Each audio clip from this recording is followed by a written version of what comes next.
সামনে দেখা হলে বলতাম বাবা রিয়াত, আর কোনোদিন তোর কাছে বাবা হিসেবে বাবার অধিকার নিয়ে তোর শাসন করতে যাব না বাবা। তুই এখন অনেক বড় হয়ে গেছিস, আর তোর মাকে স্বামীর অধিকার নিয়ে কোনোদিন রাস্তাঘাটে যেটা খারাপ চলে, খারাপ ভাষায় কথা বলে, এটা আর কোনোদিন বলবো না স্বামীর অধিকার নিয়ে। আর তোর মন পিছিয়ে এটা একে একে দুইটা ফজলত লাগাই দিছে। ওরও বাবার অধিকার নিয়ে ওর কাছেও আসবো না, আর এদের কাছে তো যাওয়া তো দূরের কথা। মানুষের মনের মধ্যে তো লজ্জাবোধ একটা যে কথা আছে, এই লজ্জাবোধটার কারণেই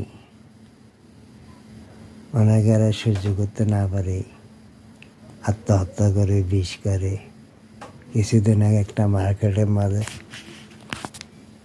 বউয়ের কথার অপমান শুনে নিজের গলায় নিজে সেচ দিয়েছে। এদের একটু ধৈর্য কম,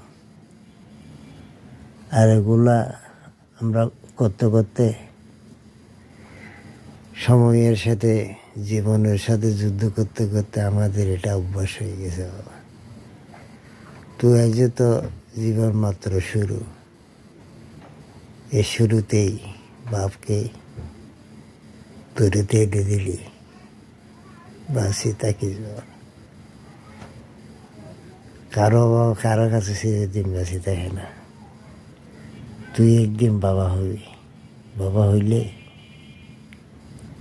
বুঝতে পারবি বাবার যে কত দায়িত্ব। দায়িত্বের কথা মনে করে তোর একটু হয়তো শাসন করছিলাম, তাই তো 12টা বাজে 1টা বাজে। আমি প্রতিদিন তো 12টা 1টা বাজে আসিস। আমি খারাপ মানুষটা আসি যে ওরা একটু সময় দিতে পারিস না, তোর এত বড় সময়ের অভাব হয়ে গেছে, যে কারণে তুই এত ব্যস্ততা মাঝে আসস, আমার সময় দিতে পারিস না। তোর কত ব্যস্ততা, 1 মিনিট ঘরে থাকে না। হানিকে কানে হালিক মোবাইল দিই, এগুলো শাসনের মধ্যেই পসিবলি। আজকে তোরাই আমারে বুঝে দিলি তোর মতো বাবা আমাদের দরকার নেই। তোর মা বুঝে দিতে তোর মতো স্বামী